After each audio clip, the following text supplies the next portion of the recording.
Today I'm going to show you how to make natural facial scrubs at home with ingredients that you already have in your kitchen. No chemicals, no complicated steps, just simple, easy DIY that make your skin feel super clean, fresh, soft and glowing. If you are into skincare that is affordable and actually works, then stay till the end because I have different scrub options for different skin types like oily, sensitive, combination and dry skin. Alright, let's get started. Get your mixing bowl ready and let's make some magic. This scrub is ideal for dry and sensitive skin. I'm mixing 1 teaspoon of curd, 1 teaspoon of green gram powder and 1 teaspoon of beetroot powder.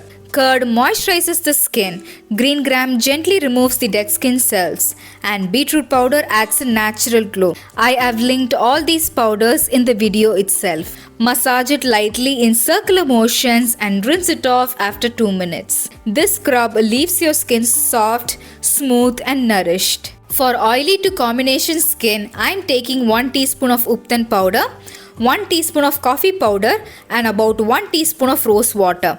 Ubtan helps to brighten the skin, coffee reduces oiliness and unclogs the pores.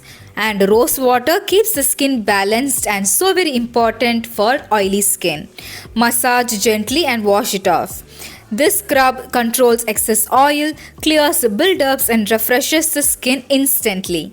This last scrub works beautifully for all skin types. Blend the petals of 7 to 8 roses with 2 tablespoons of sugar and 2 tablespoons of extra virgin coconut oil. If you aren't sure which coconut oil to use for your face, I have done a full-fledged video on that. I will leave the link in the description as well as in the I button above. Do check that out after watching this video. Rose calms the skin, sugar exfoliates naturally and coconut oil deeply hydrates. This homemade rose scrub can be stored in the fridge for up to 2 weeks. This one gently polishes the skin and gives a healthy, radiant glow. You can also use this rose scrub on your body. It works superbly on all skin types. I hope you love these simple and natural homemade facial scrub recipes. Trust me, once you start using them, you will definitely not go back to the physical scrubs that you buy from shops. If you try any of these at home, then don't forget to tag me on Instagram. I would love to see how this worked for you. So until the next time, take care.